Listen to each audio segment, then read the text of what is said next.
Hi, and welcome back to Stuff About Tutorials.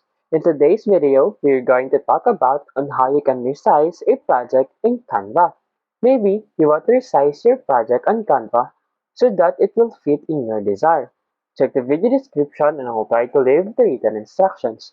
So without further ado, let's get into the video.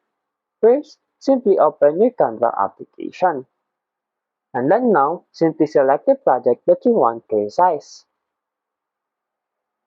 As you can see in here, the photo is not exactly on the size of the presentation or the project of the Canva. So in here, we will resize this. So to resize this project, simply tap on this three dots icon. And we will see here, resize button. Simply tap on it.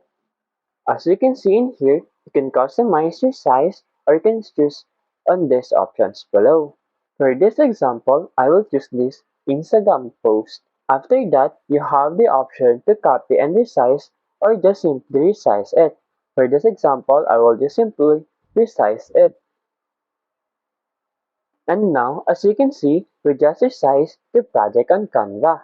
And we can easily fit this to the background. There you go! If you wanted to know how to resize a project on Canva, that is the easiest way I know how. If you know another way to resize a project on Canva, leave a comment below.